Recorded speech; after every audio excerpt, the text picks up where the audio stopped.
오늘 함께 읽었던 골로새서 3장에 기록된 이 말씀을 통해서 하나님께서 주시는 은혜를 우리가 함께 나누기를 원합니다. 여러분 골로새서 말씀은 우리가 계속 말씀을 들어왔지만 사도 바울이 로마 감옥에서 교리로 기록한 서신입니다. 그래서 교회론에 대한 교리를 기록한 것입니다. 교회가 무엇인가 하는 것을 기록한 것이죠. 바울은 이 교회가 예수 그리스도의 몸이라고 비유를 하면서 몸된 교회가 무엇인가 하는 것을 에베소서 말씀을 통해서 기록을 했다면, 오늘 우리가 말씀을 이렇게 듣고 있는 골로새서는 교회의 머리 대신 예수 그리스도는 어떤 분인가 하는 것을 소개를 하면서요. 여러분, 이 교회가 예수 그리스도를 머리로 붙들게 될 때, 이 교회의 머리가 온전히 연합되어질 때 교회가 온전하게 되어진다라고 설명을 하게 되는 겁니다. 그래서 우리 지난주에 여러분 골로새서 2장 말씀을 이렇게 들으면서 교회가 다른 것을 머리로 붙들면 안 된다 하는 것을 비유로 설명을 했습니다. 그래서 우리 지난주에 설교가 조금 내용이 어려웠을 거예요. 세상의 여러 가지 철학이나 학문과 종교와 어떤 전통을 머리로 붙들면 안 된다. 다른 것이 우리가 머리가 되어지면 그 죄악의 길을 갈 수밖에 없는 것이 교회의 모습이라는 것입니다. 그래서 이 세상의 모든 것이 기반이 되는 게 그 당시 바울이 살았던 시대에 아테네에서부터 출발한 철학이라는 거예요. 철학. 철학에서 모든 초등학문이 나온 거예요. 세상의 초등학문. 거기서 문화란 게 나왔고 거기서 전통도 나오고 종교가 나오게 된 것입니다. 이런 세상의 문화와 이런 철학이나 학문을 머리로 삼게 되어지면 결국은 우리는 죄에서 벗어날 수가 없는 거죠. 그래서 예수 그리스도를 바로 알고 예수 그리스도를 붙들 때, 머리로 이렇게 붙들 때 이 교회가 예수님께로부터는 지혜와 어떤 능력과 또 지식의 이 부유함을 누리게 되어질 때에 이 죄악된 세상에서 또 구별된 삶을 살 수 있게 되는 거다. 그게 교회의 모습이다라고 설명을 하게 됩니다. 그래서 오늘 골로새서 3장에도요. 예수 그리스도를 우리가 머리로 붙들게 되어질 때에 교회는 이제 어떤 삶을 살게 되어지는가 하는 삶에 대한 이야기를 하게 됩니다. 여러분 골로새서 2장까지는 교회의 본질이나 교회의 원리가 무엇인가 설명을 했다면, 이제 골로새서 3장부터 4장까지 말씀은 이 실제적인 교회의 삶에 대한 얘기를 기록을 하게 됩니다. 그래서 이런 구조는요, 사실 에베소서와 골로새서가 똑같아요. 교리에 대한 책이기 때문에 에베소서도 1장부터 3장까지는 교회의 이 본질 또는 원리를 설명하고 난 뒤에 에베소서 4장부터 6장까지는 삶에 대한 얘기를 기록하거든요. 골로새서도 마찬가지입니다. 오늘 1장부터 2장까지는 교회의 원리를 설명했다면 3장부터 4장까지 이 교회의 삶에 대한 부분을 다루게 됩니다. 이 삶에 대한 부분은 우리가 묵상해야 될 부분이에요. 어떻게 하라는 얘기인지를 많이 생각을 하고 묵상을 하고 깨닫는 만큼 삶으로 실천해야 될 내용이 기록된 겁니다. 그래서 저는 이거를 이제 율법에 대한 바울의 해석이라고 저는 이해를 하거든요. 그래서 이 3장, 4장, 골로새서 3장, 4장 부분을 바울의 율법 설명이라 그렇게 제가 설명을 합니다. 하나님 주신 이 하나님 나라 법, 이걸 율법이라고 하거든요. 율법은 어떻게 하라는 얘기인지를 해석을 해줘야 되는 거죠. 그래서 신약 시대에 바울이 이것을 해석을 하게 되는 겁니다. 여러분, 예수를 믿는 믿음에는 반드시 이런 삶이 동행해야 되는 거죠. 같이 있어야 되는 겁니다. 그래야 온전한 믿음이 되어지는 거죠. 그래서 여러분 오늘 3장 1절부터 보시면 그러므로라는 말로 접속사로 연결이 되어 있죠. 그러니까 2장과 연결되어 있다는 뜻이에요. 여러분 2장에서는 예수 그리스도를 머리로 붙들어야 된다라는 얘기를 하는 거잖아요. 예수님이 우리의 교회 몸의 머리가 되는 부분이기 때문에 예수를 붙들어야 된다. 그리고 나서 그러므로니까 연결된 거죠. 예수를 머리로 붙들었다면 이렇게 살아야 된다 하는 얘기가 연결된 거예요.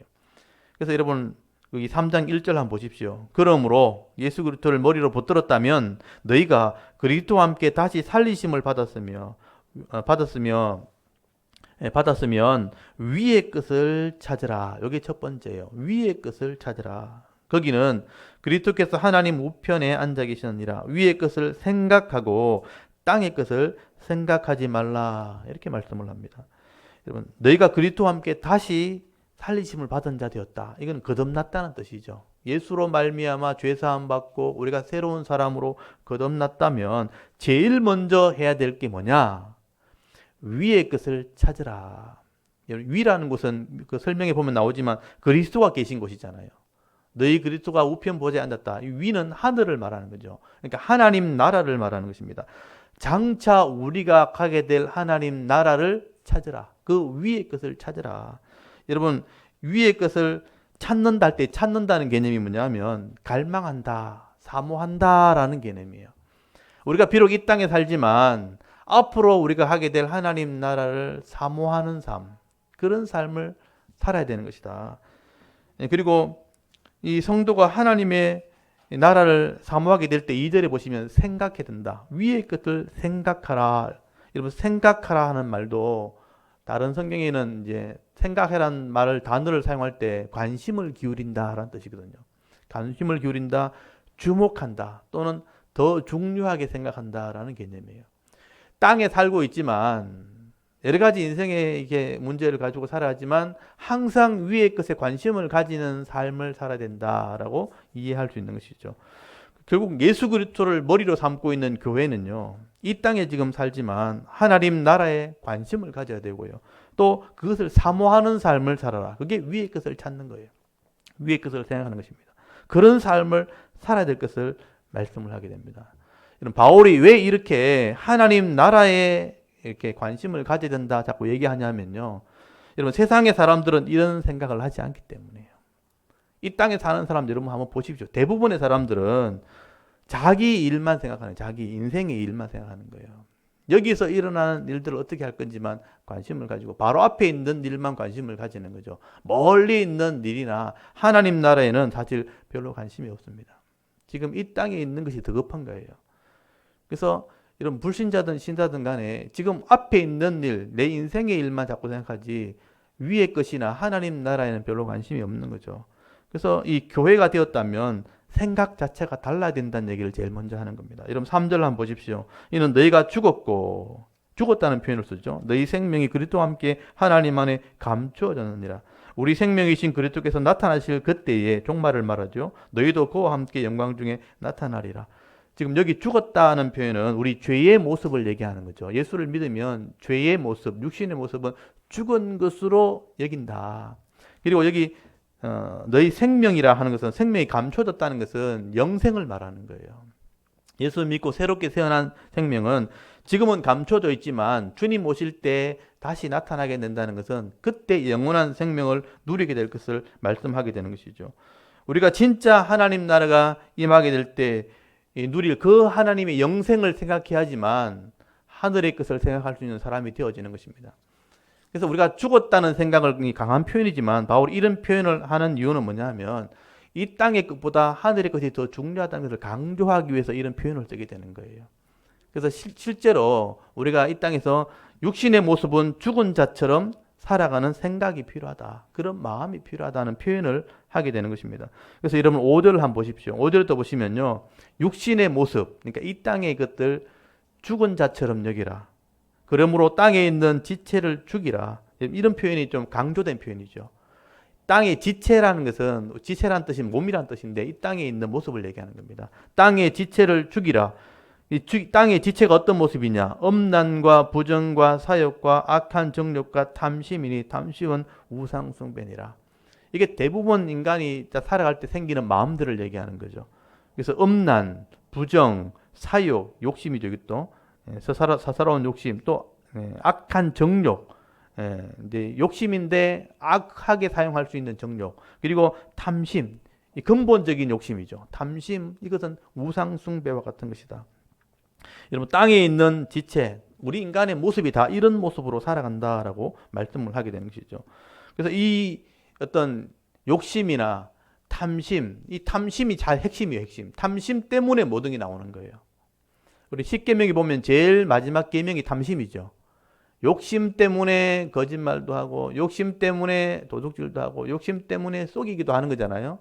욕심에서 모든 게 다 나오는 거죠. 그래서 욕심은 바울이 가장 크게 중요하게 여기는 부분이죠. 그래서 욕심은, 탐심은 곧 우상숭배와 같다라고 설명한 거예요. 우상 숭배하면 망하는 거거든요. 구약시대 표현으로 하면. 우상을 섬기면 망하고 심판받는 것처럼 탐심, 욕심을 잘못 다스리면, 끝까지 끌려가 버리면 결국은 이런 죄들이 드러나게 되고, 정욕이나 또는 부정이나 사욕 이런 게 드러나서 결국은 우상 숭배하는 같이 심판을 받게 될 것이라. 이게 사실 우리 육신의 모습이다라고 설명을 하게 되는 것입니다. 사실 우리가 예수 믿기 전에는요, 거듭나기 전에는 이런 데 다 갇혀 살았던 사람들이에요. 이런 모습으로 살았던 사람이라고 설명하는 거죠. 그래서 여러분 7절 한번 보십시오. 너희도, 여러분에게 하는 말, 너희도 전에는, 예수 믿기 전에는 그 가운데 살 때에, 그 가운데 살 때 그 가운데 행하였으나, 다 이런 삶을 살았다는 거예요. 이제는 예수 믿고 난 뒤에는 너희가 이 모든 것을 벗어버리라. 아까 조금 전에는 이런 모습에 죽었다라고 표현했죠. 원리적으로는 죽었다고 생각하지만 우리 삶으로 표현할 때는 옷 벗듯이 벗은 삶을 살아야 된다. 곧 뭐예요? 분함과 노여움과 악의와 비방과 너희 입에 부끄러운 말이라. 너희가 서로 거짓말을 하지 말라. 옛사람과 그 행위를 벗어버리고. 예전에 우리가 예수 믿기 전에는 다 이런 삶을 살았다는 거죠. 욕심 때문에 사람들을 속이기도 하고 거짓말도 하고 이걸 부끄러워하지 않았다는 거예요. 그래서 마음에 안 들면 서로 다투기도 하고 또 분을 내기도 하고, 여기 보면 노여움, 악의, 비방 이런 그냥 스스럼없이 했던 사람들입니다. 근데 예수를 믿고 거듭났다면 이런 모습에는 죽은 자처럼 살아야 된다. 그리고 옷을 벗듯이 이런 모습은 벗어버려야 된다. 여러분, 우리가 더러운 옷을 입고 있으면 새 옷을 가져왔을 때 벗어버리면 새 옷을 입은 새 사람이 되잖아요. 그걸 비유로 지금 설명하고 있는 겁니다. 이게 마음에서 일어나는 건데 쉽지 않은 일이죠. 근데 그렇게 해야 된다는 것을 지금 비유로 설명을 하게 되는 것이죠. 그래서 여러분, 옛날 모습들, 이런 음란, 부정, 사욕, 악한 정욕, 탐심 이런 것들이 우리 속에 가득했다. 이걸 뭔지를 알고 있어야 됩니다. 그리고 분함과 노여움과 악의와 비방과 부끄러운 말, 이런 거짓말을 하면 안 된다. 그런 삶을 살았던 사람들이기 때문에 이제는 이렇게 하면 안 된다라고 표현하게 되죠. 그래서 여러분, 이런 삶이 어디서 나왔냐면 우리 지난주에 말씀을 들었던 것처럼 사고방식, 세상의 가치관에서 나온 거예요. 세상의 가치관, 세상의 철학, 이런 철학에서 나온 학문에서 나온 가치관, 이런 것에서부터 종교도 나오고 그것을 이루기 위해서 어떤 학문도 만들고 초등 학문도 만들고 전통도 만들고 그 속에서 잘 살기 위해서 이런 여러 가지 문화를 만들게 되어지는데, 이것을 우리로 머리로 삼게 되어지면, 그게 목적이 되어지면 이런 삶을 벗어날 수가 없는 거예요. 다 그렇게 살 수밖에 없다는 것입니다. 여러분, 이 세상에 죄악된 세상에서 제한된 공간 속에서 서로 높은 자리 가려고 많이 가지려고 경쟁을 할 수밖에 없잖아요. 도시에 다 들어오게 된, 시골 살다가도 도시에 들어오게 되어지면 제한된 환경 속에서 어떤 일할 수 있는 제한된 공간, 또 정치적으로 말하면 권력을 차지할 수 있는 제한된 공간 속에서 많은 사람들이 경쟁을 할 수밖에 없는 그런 사회 구조를 가지고 있잖아요. 그러면 거기서 경쟁을 하다 보면 여러분, 이기기 위해서 정상적으로 살지 않는단 말이에요. 그래서 부정을 하게 되는 것입니다. 악을 행하게 되고 그 욕심을 이루려고 계속 이제 악한 생각을 하게 되어지고, 안 되면 다투고 분을 내고 서로 비방을 하게 되어지고 이런 거짓을 행하는 삶을 살 수밖에 없는 것이죠. 이게 세상의 구조에서 다 나온 것이죠. 그래서 여러분, 이렇게 해서 권력을 차지한다, 높은 자리에 올라간다면 많은 것을 가지게 되고 많은 힘을 가지게 되면 이걸 또 과시하게 되는 거예요. 자랑하게 되고 교만하고 오만하고 거만하고 이렇게 되는 거죠. 여러분, 많이 가진 사람들이 이걸 좋은 일로 쓰면 좋겠지만 세상에 악을 통해서 가졌기 때문에 거만해지는 겁니다. 요즘 드라마 보면 여러분 이렇게 펜트하우스 높은 잘 사는 사람들이 사는 그런 집입니까? 그 회장님들, 권력자들, 여러분 그런 사람들이 이 권력을 가지고 힘을 가졌을 때 잘하면 좋을 거 아니에요. 근데 그렇게 잘 안 되는 거예요. 왜냐하면 악한 방법으로 그걸 가졌으니까 빼앗기기 싫거든요. 그러니까 기본적으로 거만해지는 거예요. 기본적으로 교만해지는 거예요. 교만해지고 거만해지고 거기서부터 악이 나오게 되죠. 그럼 자기를 과시하기 위해서 그래서 향락을 즐기는 겁니다. 남들이 하지 못하는 그런 부를 즐기려고 하는 거예요. 그래서 거기서부터 죄악이 나오는 거죠. 음란이 나오고 부정함이 나오게 되는 것입니다. 근데 이게 세상의 문화 속에서 나올 수밖에 없는 가치관이라는 거죠. 그러나 우리가 예수를 믿게 되어지면요, 이런 세상적인 학문들, 또 세상의 철학이나 종교나 전통이나 이런 것들 머리로 삼지 않습니다. 그것이 목적이 되는 게 아니에요. 예수 그리스도께서 우리가 머리에 되어지면 여러분 예수님께로부터 오는 그런 지혜, 말씀, 은혜와 능력으로 살아가는 삶으로 변화되어지는 것입니다. 그래서 이 땅에 있는 것을 관심을 가지는 게 아니고 진짜 가야 될 하나님 나라에 관심을 가지는 거죠. 한번 생각해 보십시오. 대부분의 사람들이 세상의 권력을 가지고 해서 여기에 관심을 가지고 살다 보면 하늘의 것이 뭔지를 전혀 관심을 가지지 않는 거예요. 생각이 바뀌어야 된다는 얘기죠. 그래서 바울이 그 당시도 마찬가지입니다. 그 당시도 로마의 권력이 있었고요. 부가 있었고 그 힘이 있었던 시대예요. 그런 권력자들이 향락을 즐기는 시대가 로마 시대입니다. 그 시대가 지금의 불과 다를 게 없어요. 그런 상황 속에서 우리 예수 그리스도가 우리의 머리가 되어진다면 생각이, 가치관이 바뀌어야 된다는 얘기를 하게 되는 것입니다. 그래서 위의 것을 찾는 삶을 살아야 된다. 그런 삶이 있어야 된다. 하나님 나라에 관심이 있어야 된다라고 말씀을 하게 되는 거죠. 여러분 9절 한번 보십시오. 9절에 보시면요, 옛사람과 그 행위를 벗어버리고, 이 말이 굉장히 중요해요. 옛사람과 그 행위 자체를 우리는 옷 벗듯이 벗어버리고, 여러분 새 사람을 입었으니 이는 자기를 창조하신 이 하나님이죠. 자기를 창조하신 이의 형상을 따라, 하나님의 형상을 따라요. 하나님의 인격을 말하는 거예요. 하나님의 형상을 따라, 이게 예수 그리스도 형상을 말하거든요. 지식에까지 새롭게 하심을 입은 자되라. 여러분 겉은 하나님의 형상을 닮아서 속은 지식, 예수 그리스도의 지식을 따라가야 된다. 예수 그리스도의 지식까지 우리가 자라나야 된다. 새롭게 하심을 입은 자가 되었다. 여러분 옛사람의 행위, 이런 죄의 모습, 욕심의 모습을 벗어버리고 이제는 새 사람을 입었다면 완전히 다른 생각, 다른 모습으로 살아가야 되는 거예요. 이거 생각의 전환이 필요하다는 거죠. 이게 생각이 있어야 된다는 거예요. 그래서 우리 창조하신 이의 형상, 하나님의 형상을 따라 예수 그리스도의 모습으로 그 예수 그리스도의 지식까지 새롭게 함을 입은 자가 되어서 살아가야 된다. 이게 우리 성도의 모습이 돼야 된다. 우리 겉모습은 예수님 모습처럼 온유한 모습, 인자한 모습으로 드러나야 되고요. 또 예수님이 인격을 닮은 사람으로 변화되어야 된다. 바울의 표현 방식으로 하면 에베소서 5장 1절에 보면 하나님을 본받는 자 되라. 에베소서에는 그렇게 표현되어 있어요. 여러분 하나님을 본받는 자가 되라는 말을 오늘 본문에 보면 이 창조하신 이의 형상을 따라 지식에까지 새롭게 되어라 하고 똑같은 말이 사실은요. 예수님의 인격을 닮아가야 된다. 하나님 모습을 닮아가야 된다. 여러분 하나님을 본받아야 된다. 예수님의 인격을 닮아가야 된다. 말은 쉽지만 쉽지 않죠. 그렇지만 그런 삶을 살아야 될 사람들이 교회에 된다. 성도해야 된다라고 성경은 말씀을 하게 되는 것입니다. 그래서 이 고민을 하게 되는 거죠. 저도 이것을 고민을 많이 하게 했었어요. 과연 우리가 하나님의 모습을 닮아갈 수 있을까? 예수님의 인격을 닮은 사람으로 살아갈 수 있을까? 과연 이게 어떻게 가능할까? 어떻게 하면 이게 가능할까? 여러분 어떻게 죄의 속성을 가진 우리가 예수님의 인격을 가진 사람처럼 살 수 있겠는가? 하나님의 모습처럼 하나님 본받는 자가 되어 살아갈 수 있겠는가? 지금 바울이 이것이 어떻게 가능한지를 설명하게 되는데요. 성령을 통해서 우리가 이런 삶을 살 수 있게 된다. 성령을 통해서 이런 변화가 주어진다라고 지금 설명을 하게 되는 것입니다. 사실 이 부분이 교회에서 제일 이제 인식이 안 돼 있는 부분이에요. 그리고 제일 오해가 되어 있는 부분이 바로 이 부분이에요.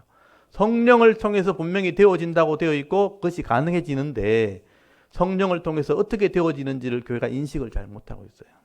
이게 제일 오해가 되어 있는 부분이 성령론이 잘못됐다는 얘기죠. 그래서 여러분 12절부터 보시면 바울이 어떻게 이게 가능해지는가?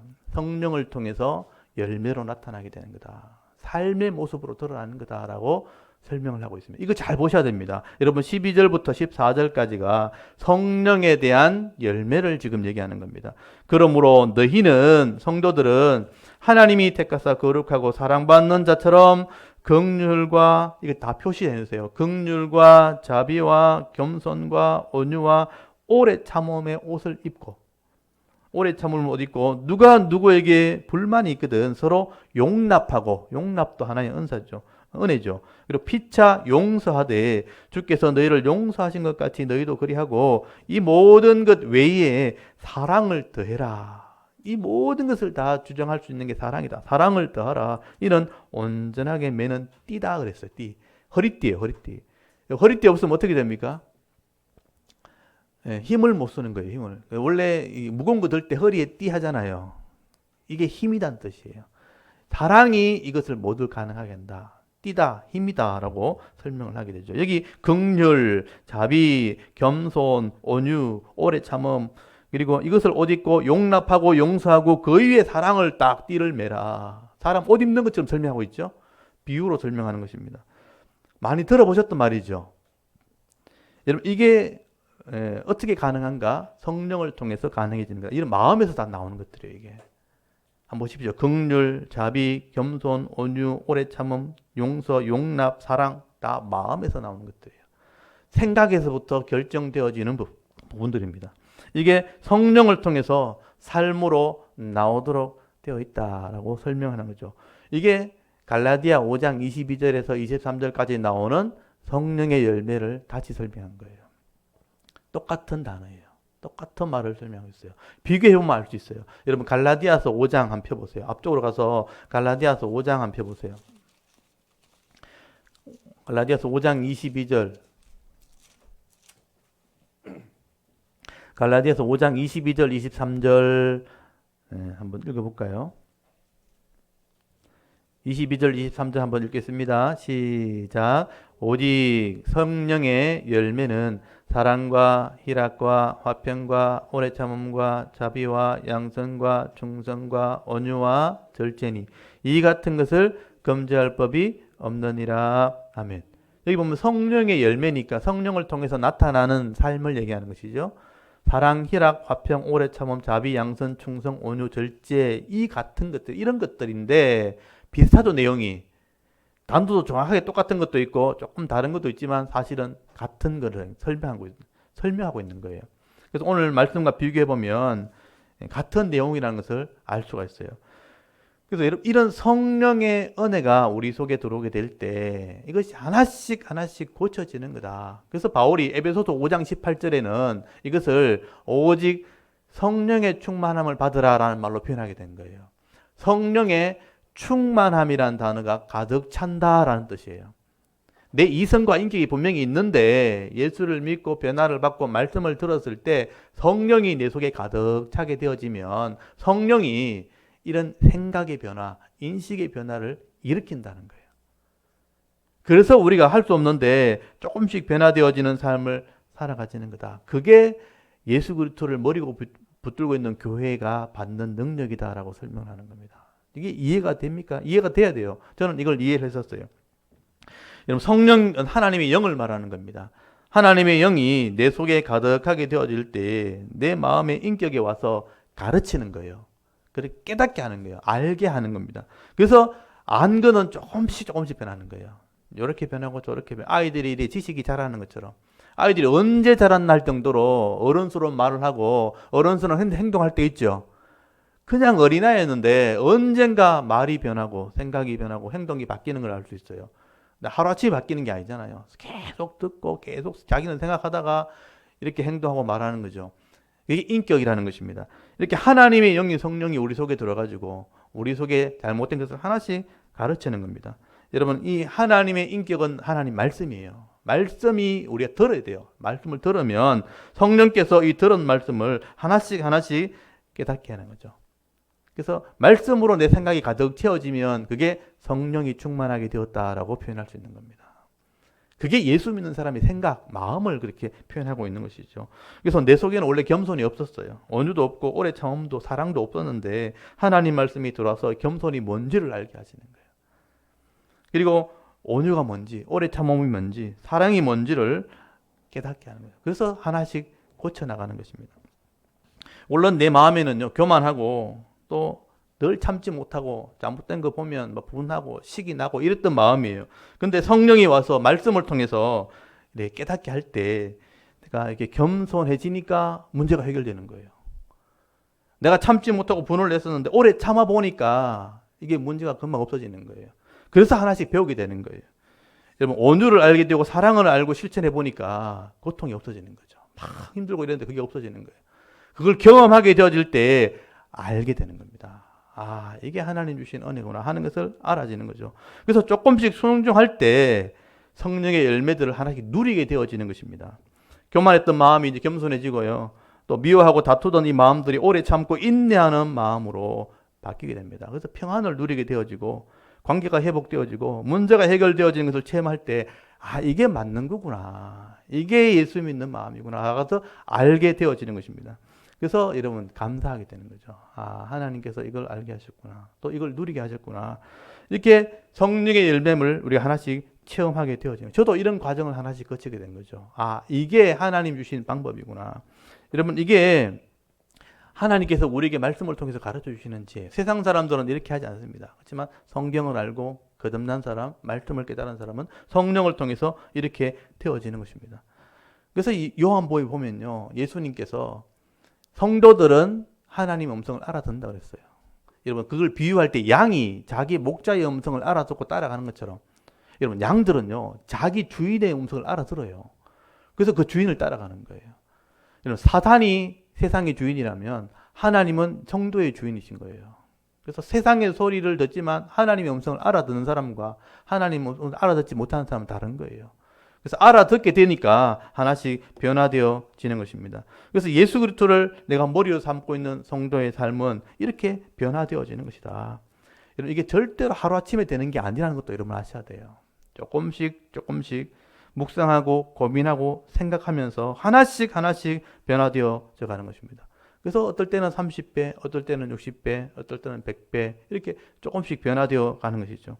이렇게 성령을 통해서 새 사람을 입고 또 내 속에 인격이 변화되어지고 지식이 변화되어지면요. 사람들을 대하는 태도가 조금씩 달라지기 시작하는 거죠. 그리고 일을 만났을 때 해결하는 방법이 달라져요. 옛날에는 세상적인 방법으로 해결하려고 했는데 성령을 통해서 깨닫게 되어지면 해결 방법이 완전히 달라지게 되어지는 것입니다. 그래서 마음이 겸손해지고 온유하게 되어지고 오래 참게 되어지고 사랑하는 자가 되어진다면요. 사람들도 아는 거예요. 그래서 사람들이 관계가 회복되어지고 더 좋은 관계를 누리게 되는 것입니다. 그래서 힘든 일이 생겼을 때 웬만하면 참고 믿음으로 이기게 되어지고요. 그래서 이렇게 믿음으로 살아가려고 하면요. 내 힘의 한계를 넘어서 하나님이 자꾸 도와주시는 은혜가 있게 되는 거예요. 이런 믿음으로 살려고 할 때마다 하나님이 도우시는 걸 경험하게 돼요. 그래서 능력이 생기는 겁니다. 이럴 때는 나도 놀라게 돼요. 내 스스로도 내가 왜 이런 말을 하지? 내 스스로도 내가 왜 이렇게 살지라는 놀라움이 생기는 거예요. 그래서 감사할 수밖에 없는 거예요. 내가 한 게 아니니까. 옛날에는 이렇게 안 했는데 지금 이렇게 되어지는 거 보니까 아, 하나님이 나를 도우셨구나. 그래서 감사가 생기게 되어지는 것입니다. 여러분 이렇게 하나님의 은혜와 성령의 능력을 경험하게 되어질 때 우리는 조금씩 변하게 되어지는 것입니다. 이렇게 하나님의 도우심을 경험할 때 아무리 세상이 어려워도요. 평안함을 누리게 되는 거죠. 하나님이 함께 하심을 알 때 거기서 감사하는 삶을 살게 되어지는 것입니다. 그래서 여러분 15절 한번 보십시오. 15절에 보시면요. 바울이 뭐라고 얘기하냐면 그리스도의 평강이 너희 마음을 주장하게 하라. 너희는 평강을 위하여 한 몸으로 부르심을 받았나니 너희는 또한 감사하는 자가 되라 라고 설명하죠. 이게 앞에 게 이해되어지면 이게 이 말이 이해가 되어져요. 그래서 두 가지 단어가 나오잖아요. 평안이란 말과 감사의 말. 이 평안과 감사는요. 사실 성도가 받을 수 있는 최고의 복입니다. 세상이 종말이하고 세상이 악해져도요. 그 안에 하나님의 보호가 있기 때문에 평안이 있는 거예요. 그걸 누리는 거예요. 아무나 누릴 수 있는 게 아니에요. 세상에 지금 뭐 이렇게 질병이 가득하고 세상에 지금 사회생활이 다 지금 혼란스럽게 되어지고 다 어렵다고 하는데 성령을 통해서 은혜를 누리는 사람은 그 안에도 평안을 누리는 거예요.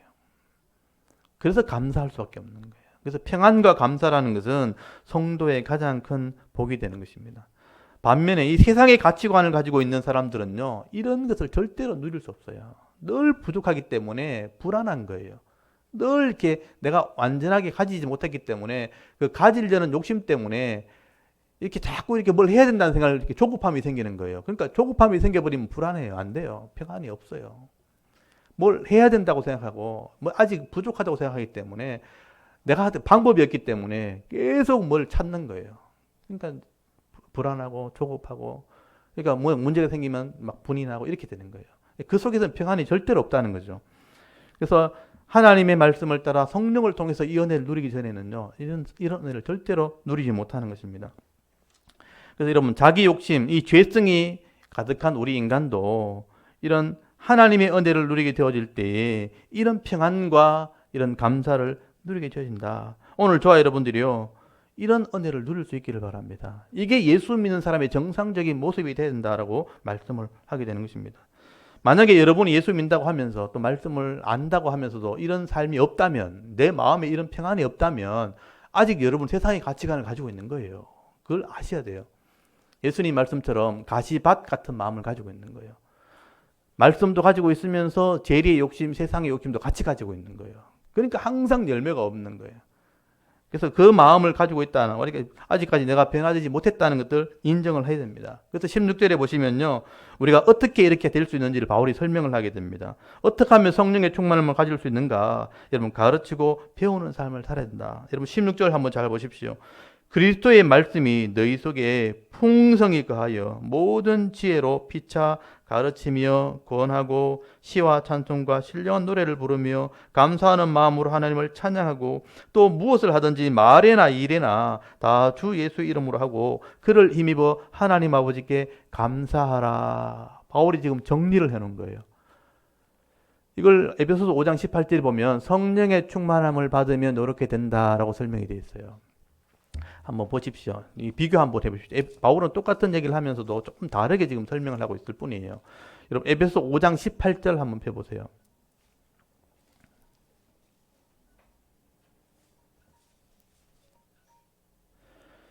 에베소 5장 18절부터 21절까지 한번 읽어볼게요. 18절부터 읽습니다. 시작. 술 취하지 말라. 이는 방탕한 것이니 오직 성령으로 충만함을 받으라. 시와 찬송과 신령한 노래로 서로 화답하며 너희 마음으로 주를 노래하며 찬송하며 범사에 우리 주 예수 그리스도의 이름으로 항상 아버지 하나님께 감사하며 그리스도를 경외함으로 피차 복종하라. 아멘. 이렇게 설명했죠. 아까 골로새서 3장 와보세요. 골로새서 3장 거기 16절부터 그리스도의 말씀이 너희 속에 풍성히 거하여, 이게 성령 충만이거든요. 그리스도의 말씀이 너희 속에 풍성히 거하여 모든 지혜로 피차 가르치며 권하고, 요건 하는 방법이고요. 시와 찬송과 신령한 노래를 부르며 감사하는 마음으로 하나님을 찬양하고, 똑같아요. 또 무엇을 하든지 말에나 일에나 다 주 예수 이름으로 하고 그를 힘입어 하나님 아버지께 감사하라. 말은 감사하게 된다는 뜻이에요. 이게 성령 충만하게 되는 방법을 바울이 지금 설명을 하고 있다고 생각하시면 됩니다. 그래서 여러분, 예수 그리스도의 이 은혜를 누리려면 이런 배움의 과정이 반드시 필요하다라고 지금 설명하게 되는 것입니다. 그래서 그리스도의 이 말씀이 내 속에 풍성히 거하도록 여러분 만들어야 된다는 거예요. 그리고 이것을 가르치고 권한다. 가르치는 것은 가르치는 것이고 권하는 것은 잘못된 걸 책망하는 거예요. 이게 교회가 할 일을 지금 얘기하는 것입니다.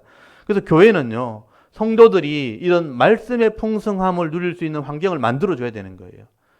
그래서 시간 안에, 제한된 시간이잖아요. 인생도 제한된 시간이잖아요. 제한된 시간 안에 어떻게든지 말씀을 풍성히 대할 수 있도록 만들어줘야 돼요. 목사의 사명이 그거예요. 그래서 주일날 말씀을 제대로 가르쳐야 됩니다. 근데 시간이 작잖아요. 주일 오후에도 성경 낭독 예배를 통해서 더 많이 가르치려고 애를 쓰는 거예요.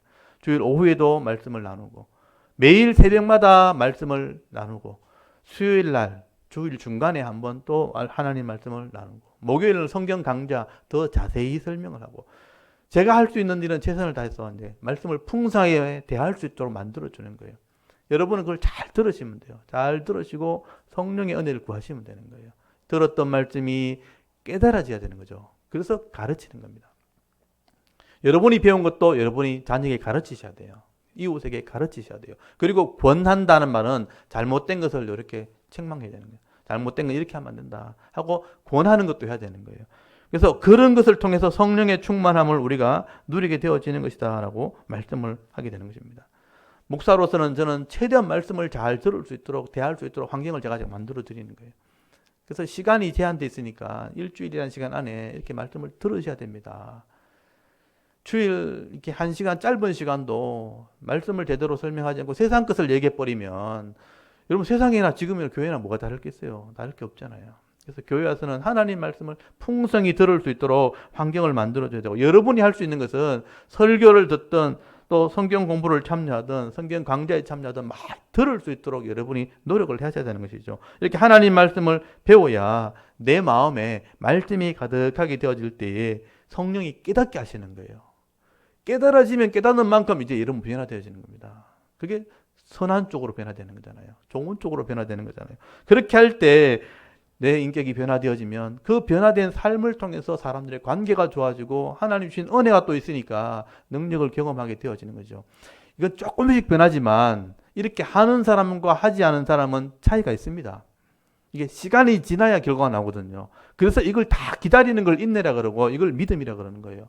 끝까지 가는 걸 성실이라 그러고 성실이 바로 믿음이에요. 에무나 그리고 피스티스 이걸 인내하면서 그걸 믿고 성실하게 가는 것을 믿음이라 그러는 거예요. 이 순간 믿었다고 믿어지는 게 아니고 이걸 성실하게 갔을 때 결과로 갔을 때 그게 믿음으로 나타나게 되는 거죠. 그래서 믿음은 이런 삶이 행위가 따라올 수밖에 없는 거예요. 그게 믿음이다라고 말하게 된 거죠. 어떻게 보면 성도의 진짜 믿음은 이런 성령에 동행하는 삶이 믿음인 것입니다. 그렇게 해야 진짜 믿음이 되는 것이고 그게 삶의 결과로 나타나게 되어지는 것이죠. 그래서 이것을 바울은 성령의 충만함이라 내 인생에 내 마음에 성령이 가득한 것이라 그래서 여러분 바울이 이런 성령의 충만함을 강조할 수밖에 없는 것이죠. 그래서 우리가 성령의 충만함이 잘못 인식되어 버리면 감정적으로 끝나버려요. 그냥 은혜 받고 기도한 것으로 끝나버리는 거죠. 그러면 은혜 받았다 그러고 시대 삶은 또 세상처럼 사는 거죠. 그러면요 절대 변화되지 않습니다. 이때까지 그렇게 쏘고 왔다는 거죠. 교회가 대부분의 성도들이 그렇게 그냥 은혜 받은 것처럼 살아왔다는 거예요. 그런데 실제 삶 속에서는 그런 변화의 능력은 나타나지 않습니다. 그래서 가정에 불화가 생기고 어려움이 생기고 자녀 간에 어려움이 생길 수밖에 없는 거예요. 성령의 변화가 없기 때문에. 그렇지만 성령의 변화는 아까 보셨지만 열매가 나타나는 거죠. 겸손과 온유와 오래 참음과 자비와 양선과 이런 것이 나타나서 관계가 회복되어져서 평안과 감사로 나와져야 되는 거죠. 평안과 감사가 있어져야 결국은 그 하나님의 은혜가 우리 가운데 있게 되어지는 것입니다. 그래서 우리가 교회에서 해야 될 일을 가르치는 것 그리고 권면하는 것. 저는 목사이기 때문에 가르치는 것과 권면하는 일을 계속 하는 것입니다. 그래서 피차 서로 이런 것을 가르치게 될 때 제가 소원하는 것은 그거예요. 성도들이 제가 하는 만큼 하셔야 돼요. 서로 성도들을 위해서 가르치기도 하고 자녀들을 가르치고 또 잘못된 것을 서로 권면해주고 이걸 잘 듣고 같이 성숙해 나가는 거예요. 그래서 피차 복종하는 말이 거기서 나온 거예요. 서로 말씀으로 권면할 때 서로 그 말씀을 듣고 성숙해지면요 함께 변화되어지고 함께 성숙하는 것입니다. 그래서 골로새서 오늘 3장 17절에는 말에나 일에나 이렇게 표현한 거죠. 무엇을 하든지 말에나 일에나 주 예수 이름으로 하라는 거예요. 그를 힘입어 하나님 앞에 감사하게 된다는 거예요. 감사하면서 살아가는 그게 성도의 모습이다. 그게 예수 그리스도를 머리고 붙들고 있는 교회의 모습이다라고 말씀을 하게 되는 것이죠. 그래서 성도의 마지막은 감사로 끝나는 겁니다. 여러분 데살로니가 전서 5장 17절 말씀 항상 선을 쫓으며 항상 말씀을 쫓으며 항상 기뻐하고 쉬지 말고 기도하고 범사에 뭡니까? 범사에 뭐예요? 감사하라. 모든 이로 감사하라. 그렇게 될 수밖에 없다는 거죠. 이는 그리스도 예수 안에서 너희를 향하신 하나님의 뜻이니라. 이것도 한번 같이 한번 읽어봅시다. 여러분 이 말씀이 이해가 되어야 되니까. 데살로니가 전서 5장입니다. 데살로니가 전서 5장.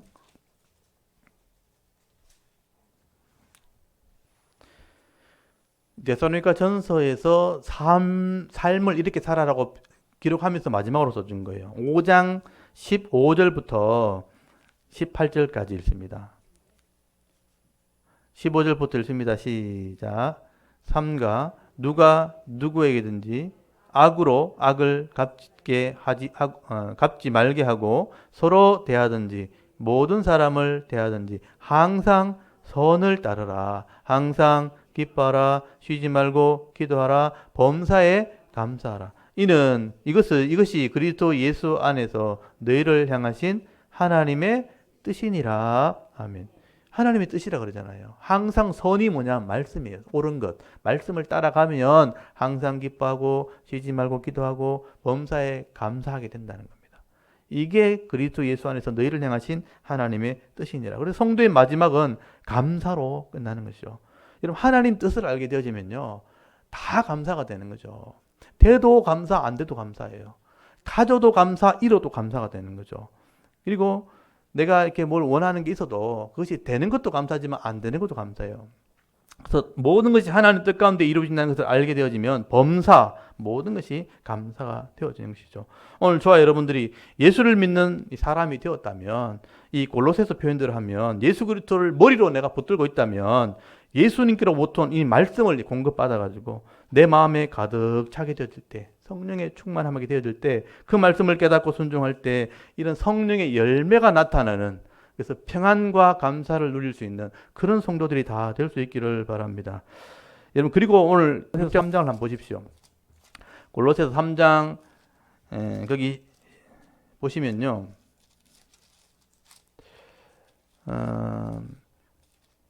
골로새서 3장 거기 18절부터가 단락이 나눠지죠. 단락이 나눠지게 되는데, 이러면 성령의 충만한 삶을 교회가 살게 되어지면 가정에서 또는 직장에서 은혜가 임하게 된다. 가정도 세워지게 되어지고 직장도 은혜의 삶을 살게 되어지는 것이다. 그래서 여러분 3장 18절부터 이제 4장으로 넘어가게 되어지면 4장 6절까지 가정과 직장에서의 삶의 부분을 다루게 되는 것입니다. 사실 이 부분도 에베소서에 다 기록되어 있지만 자세히 에베소에 기록된 것을 지금 골로새서에 강조를 하고 있는 거예요. 같은 내용을 다 기록을 하고 있습니다. 여러분 18절, 19절 한번 보십시오. 부부의 관계를 얘기하죠. 18절에 아내들아 남편에게 복종해라. 이는 주 안에서 마땅하다. 19절에는요. 남편들아 아내를 사랑하며 괴롭게 하지 말라. 그렇게 말씀하죠. 이 부분은 에베소서에 자세히 기록되어 있기 때문에 지금 조금 다른 말로 강조를 해놓고 있는 겁니다. 아내는 남편에게 복종하기를 교회가 그리스도께 복종하듯 하고, 또 남편은 아내를 사랑하기를 그리스도가 교회를 사랑하듯이 그렇게 사랑해라. 에베소서에 설명이 되어 있어요. 그리고 20절, 21절에 보시면요. 부모와 자녀 관계를 말씀을 합니다. 자녀들아 모든 일에 부모에게 순종해라. 그렇게 말씀하죠. 21절에 아비들아 너희 자녀를 노엽게 하지 말지니 낙심할까 함이라. 이건 골로새서의 표현입니다. 이 부분도 에베소서에 자세히 기록이 되어 있습니다. 그래서 제가 오늘은 시간이 짧기 때문에 다음 주에 이 부분을 좀 상세히 다루려고 해요. 다음 주에 가정생활, 직장생활, 이렇게 성령의 은혜를 받은 사람들은 가정에서, 직장에서 어떤 삶을 살아야 될 것인가. 이런 가정생활이나 이 직장생활의 문제는 결국 예수 그리스도의 이 몸된 교회가 예수 그리스도를 머리로 온전히 붙들고 있을 때 이런 것들이 온전히 세워지게 되는 것이다 라고 설명을 하게 되는 것입니다.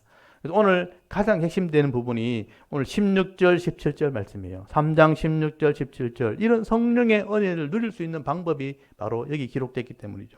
여러분 16절, 17절을 다시 한번 읽어보겠습니다. 3장 16절, 17절 읽습니다. 시작. 그리스도의 말씀이 너희 속에 풍성히 거하여 모든 지혜로 피차 가르치며 구원하며 시와 찬송과 신령한 노래를 부르며 감사하는 마음으로 하나님을 찬양하고 또 무엇을 하든지 말에나 일에나 다 주 예수 이름으로 하고 그를 힘입어 하나님 아버지께 감사하라. 아멘. 이게 우리의 삶이 되어야 됩니다. 그리스도의 말씀이 여러분 내 속에 풍성하게 되도록 그런 환경을 여러분 만드셔야 됩니다. 저도 만들 거고 여러분이 만드셔야 돼요. 그리고 모든 지혜로 피차 가르치고 권하는 것 여러분이 하셔야 돼요. 저도 할 거고 여러분이 하셔야 됩니다. 또 이 은혜가 있을 때는 시와 찬송과 노래로 하나님을 찬양하라는 거예요. 감사하고 찬양하고 자랑하고 이런 삶을 살고 무엇을 하든지 말에나 일에나 말할 때도 일할 때도 예수 이름으로 하라. 그리고 하나님 아버지께 감사하는 삶을 살아라. 이렇게 말씀하기죠. 이게 진짜 능력 있는 그리스도의 삶이라고 말씀하는 겁니다. 이게 능력 있는 삶이라는 걸 여러분 믿으셔야 됩니다. 여러분 세상은요 앞으로 점점 악해지고요. 세상은 종교다운주의로 변하게 될 겁니다. 모든 게 다 신이다 그렇게 얘기할 거예요. 이게 종교다운주의입니다. 범신론 모든 것이 다 신의 영역이 있다고 다 인정해야 된다. 다 인정하라고 얘기하는 거죠. 기독교만 진리가 아니다 이렇게 문화를 만들어 나갈 겁니다. 다 종교다운주의. 세상은 이제 세속주의로 갈 겁니다. 타락한 것을 인정해 버리는 거예요. 그게 원래 다 이렇게 살아가는 거다 하면서 세속주의로 갈 겁니다. 이기주의, 자기가 최고라고 생각하는 거예요. 그리고 향락주의로 갈 거고 나중에 그것도 안 되면 허무주의로 갈 겁니다. 향락주의는 끝까지 즐겨보자는 거고 허무주의는 아무리 해도 안 되니까 끝났다고 생각하는 거예요. 그래서 스스로 생명을 포기하는 겁니다. 세상은 이렇게 정신적으로 문화적으로 혼란하는 시대가 될 것입니다. 앞으로 종교적으로도 그렇고 정치적으로도 그렇고 더 혼란하게 될 것입니다. 이런 상황이 되었을 때도 예수 그리스도를 머리로 붙들고 있는 이 교회, 이 성도들은요, 예수님께로부터 오는 능력으로 말미암아 세상을 이기는 힘을 얻게 되는 것입니다. 흔들리지 않는 그런 능력 있는 삶을 살게 되어질 겁니다. 그래서 이런 세상의 문화를 머리로 붙드는 게 아니고, 목적이 되는 게 아니고 예수님을 머리로, 목적으로 삼으셔야 되는 거죠. 오늘도 이 예수 그리스도를 머리로 온전히 붙들게 되어질 때 이 겸손하고 온유하고 오래 참고 사랑하는 이런 성령의 은혜를 누리시면서 교회에서나 가정에서나 직장 속에서 이 그리스도의 빛을 바라며 살아가게 될 때 하나님이 주시는 이런 평강의 열매, 이 감사의 열매를 맺으면서 능력 있는 삶을 살아가는 우리 모든 사랑교회 성도들 다 될 수 있기를 주의 이름으로 축원합니다. 아멘. 잠깐 기도드리겠습니다.